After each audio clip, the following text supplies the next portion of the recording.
আমার বান্দা পাহাড় পরিমাণ গুনাহ করার পরেও আপনি নবী আপনার কদমের সাদাকা আমি তাদেরকে ক্ষমা করে দিব।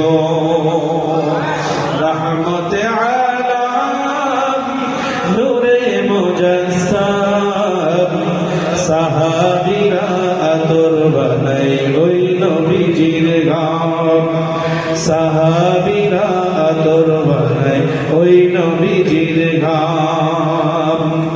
আল্লাহ রাব্বুল আলামিন বলেন, প্লিজ তোমরা দিয়ে আমার বান্দাদেরকে আপনার জান্নাতি উম্মতদেরকে তারা ধোঁকা দিয়ে জাহান্নামে নিয়ে যাবে।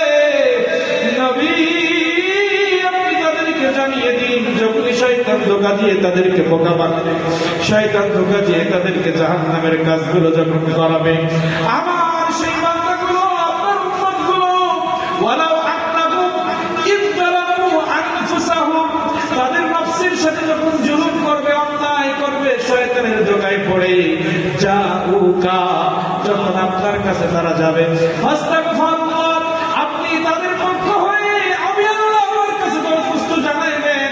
ওয়াস্তাগফারা লাহুমুর রাসূল, হে রাসূল আপনার দরখাস্তের বিনিময়ে আমি তাদেরকে ক্ষমা করে দিব।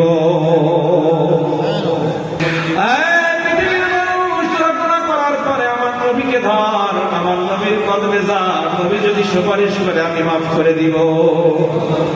এই কোরআনের আয়াত বলছে নবী ছাড়া আল্লাহ মাফ করবে না, নবী ছাড়া নামাজ কবুল হবে না, হজ কবুল হবে না, তওবা কবুল হবে না।